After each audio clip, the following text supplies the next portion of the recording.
Sir ఇంకొకటి వీళ్ళందరినీ ఒక దగ్గర గ్యాదర్ చేసి ఇప్పుడు మీ కింద దాదాపు ఒక 20-25 మందికి మంచి పొజిషన్ లోకి అయితే వచ్చారు. వాళ్ళందరినీ ఒక దగ్గర గ్యాదర్ చేసి వాళ్ళ యొక్క వాయిసెస్ తోని ఏదైనా పుస్తకం తీయడం అట్లాంటివి చేయడం వల్ల ఇంకా చాలా మందికి ఉపయోగపడుతుంది. ఖచ్చితంగా ఆలోచన ఏమని 100% వెరీ గుడ్ ఐడియా సార్. ఇది చాలా మంచి విషయం చెప్పారు. నేను దీన్ని ఖచ్చితంగా ఆచరణలు తేయడానికి నేను ప్రయత్నిస్తాను. ఉంటారు సార్. ఇప్పుడు సంకీర్తన్ సివిల్ రేస్ లో ఉన్నారు, రేపు ఒక ఇద్దరు తుపాకులు పట్టుకుని ముందు ఒక ఆఫీసర్ కనబడతా ఉంటారు. ఫర్ ఎగ్జాంపుల్ సార్, సంకీర్తి ఇప్పుడు ఈ రోజు మొన్న మన మేడారం సమ్మక్క సారక్క జాతర చీఫ్ సెక్యూరిటీ ఆఫీసర్ అయిపోయిన తర్వాత తన క్రెడిబిలిటీని పొటెన్షియల్ ని గుర్తించి chief security officer for governor దగ్గర ఉన్నారనమాట. సో ఆయన మొన్న కూడా కలిసాను. ఇప్పుడు దాని ముందు రాజ్భవన్ నుంచి వెళ్ళే మనిషిని నన్ను ఒక చీఫ్ గెస్ట్ లాగా పిలిచారు ఒక 1 month బ్యాక్. వాళ్ళ ఫాదర్ కూడా మంచి అనిపిస్తుంది అనమాట. ఏమనిపిస్తుంది అని అంటే అప్పుడు ఇంకా కష్టపడాలి, ఇంకా ఇప్పుడు వీళ్ళ జూనియర్స్ వీళ్ళకి కూడా మనం తల్లిదండ్రులకు జన్మనిచ్చారు. వీళ్ళందరికీ మీరు పునర్జన్మలాగా అంటే ఉద్యోగ జన్మను మీరు ప్రసాదిస్తున్నారు. అంటే మీ మీద గౌరవం ఖచ్చితంగా ప్రతి ఒక్కరికి అయితే ఉంటుంది. అంటే మా ప్రయత్నం ఉన్నా కూడా వీళ్ళు హార్డ్ వర్క్ చేస్తారు సార్. వీళ్ళ కమిట్మెంట్, వీళ్ళ కన్సిస్టెన్సీ చాలా చాలా ఇంపార్టెంట్. ఇప్పుడు మనం అనుకున్నట్టు ఆ టైంలో మనం ఏదైతే మనం సపోర్ట్ చేయాలో ఆ సపోర్ట్ చేస్తే చాలు, వీళ్ళు అందేసుకుంటారు. ఆ స్కిల్ వీళ్ళకి ఇన్బిల్డ్ ఉంటుంది. అందుకే వీళ్ళు సివిల్ సర్వీసెస్ క్రాక్ చేశారంటే ఊరికే క్రాక్ చేయరు.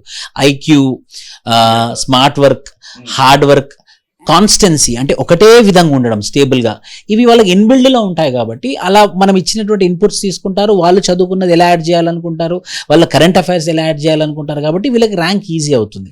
సో నేను ఎవరైతే కొత్తగా ప్రిపేర్ అవుదాం అనుకుంటున్నారో వాళ్ళకి నేను ఏమని చెప్తానంటే హార్డ్ వర్క్తో పాటు స్మార్ట్ వర్క్తో పాటు కన్సిస్టెన్సీతో పాటు కమిట్మెంట్.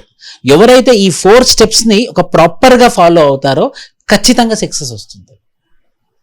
ఒకసారి రావురి మీరు మీ వరకు బాగానే ఉంది. ఇప్పుడు మీ ఫ్రెండ్స్ లో చాలా మంది ఉంటా ఉంటారు. ముఖ్యంగా అమ్మాయి అంటే 23 ఏళ్ళకి 24 ఏళ్ళకి పెళ్లి చేయాలనేటువంటి ఆలోచనలు కూడా చాలా మంది ఫాదర్ చేస్తూ ఉంటారు. ముఖ్యంగా అమ్మాయిలు చదువుకోవాలి, నేను ఉద్యోగం చేయాలని తపన ఉన్నప్పటికీ కూడా వాళ్ళకి ఆ స్పేస్ కూడా లేకుండా పోతున్నటువంటి సందర్భం కనబడుతుంది. అలాంటి ఫాదర్ మదర్స్ కి మీ నోటి నుంచి చెప్పేటువంటి మాట ఏదైనా? మీరు ఆడపిల్లలు మగపిల్లలు అన్నట్టుగా ఏమి డిఫరెన్షియేట్ చేయకండి. ఎందుకంటే ఎయిమ్ అనేది ఎవరికైనా ఉండొచ్చు. ఇంకా ఆడపిల్లలు అన్నాక మాకు చాలా చాలా థాట్స్ వస్తాయి అనమాట. అంటే మేము డిపెండెంటా, మేము ఒక లయబిలిటీనా, మేము ఫినాన్షియల్ ఇండిపెండెంట్ ఉండాలి, అలా చాలా మంది అనుకుంటున్నారు. సో అలా గనక మీ పిల్లలు అనుకుంటే ఖచ్చితంగా వాళ్ళకి సపోర్ట్ చేయండి పేరెంట్స్గా. ఎందుకంటే అది మాకు చాలా ఆనందం ఇస్తుంది. మెంటల్ గా చాలా స్ట్రెస్ అవుతా ఉంటారు. ఒకసారి రాశాను, 2 సార్లు రాశాను, ఇంకా ఎన్ని రోజులు అనేటువంటిది. ముఖ్యంగా మన Group 2కు సంబంధించినటువంటి ఇష్యూ మీకు ఐడియా ఉంటుంది. 2 సార్లు పోస్ట్పోన్ అయింది. అప్పుడు కూడా చాలా డిస్టర్బ్ అయినటువంటి వాళ్ళు ఉన్నారు. అలాంటి వారి కోసం ఏం చెప్తారు? సూసైడ్ చేసుకుంటున్నటువంటి వాళ్ళకి ఎడ్యుకేషన్ మీద అన్నిటి మీద పట్టు ఉంటుంది, కానీ చివరికి ఏం చేయాలో తెలియక ఇలాంటి డిస్టర్బెన్స్ వస్తుంది, సూసైడ్ చేసుకుంటున్నటువంటి వాళ్ళు, మెంటల్ గా డిస్టర్బ్ అయ్యేటువంటి వాళ్ళ కోసం ఏం చెప్తారు? ప్రతి ఒక్కరికి నేను చెప్పేది ఏంటంటే మనకు ఒక టైం టేబుల్ ఉంటుంది, దాన్ని మనం కన్సిస్టెంట్గా చేస్తాం. కానీ దాంట్లో మన హాబీస్ని కూడా డెవలప్ చేసుకోవాలండి. ఇంకా ప్రతి ఒక్కరికి వాళ్ళ పేరెంట్స్ కానీ ఫ్రెండ్స్ కానీ ఎవరో ఒకళ్ళు ఉంటారు, అంటే వాళ్ళతో ఎప్పుడు ఉండేవాళ్ళు, వాళ్ళతో కొంచెం టైం స్పెండ్ చేయడం. కొంతమంది చూసాను నేను, రూమ్లోనే కూర్చొని వాళ్ళు ఒక్కళ్ళే ఐసోలేట్ అయిపోతుంటారు, ఎక్కువ ఎంగేజ్ అవుతూ ఉండరు వేరే వాళ్ళతో, అసలు కొన్ని రోజులు కూడా మాట్లాడకుండా అలా కూడా ఉంటారు. అలా ఉండకండి. మీ హాబీస్ని ఫాలో అవ్వండి.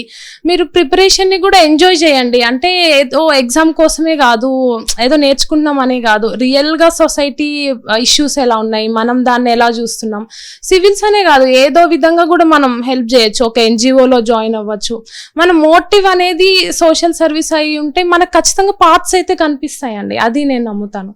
మెంటల్ స్ట్రెస్ అంటే ఇప్పుడు నేను అనుకోవచ్చు కదా, ఒక 4th అటెంప్ట్లో గివ్ అప్ చేయొచ్చు, 5th రావాలా, లేకపోతే ఇప్పుడు నేను మళ్ళీ ఆలోచిస్తున్నా కదా మళ్ళీ ఒకవేళ రాయాలా వద్దా అని.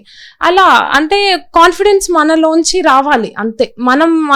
మనకు ఒక లైఫ్ ఉంది, దాంట్లో ఏం చేయాలి అని మనం డిసైడ్ చేసుకున్నప్పుడు ఇంకా మనమే దానికోసం ఎంతైనా ఫైట్ చేయాలి అంతే. అప్పుడు తప్పకుండా మనకు అవకాశం వస్తుంది, అది ఏ విధంగా అయినా సరే. నకిలీ తొలి వెలుగు చక్కర్లో పడొద్దు, అసలైన తొలి వెలుగును ఫాలో అవ్వండి.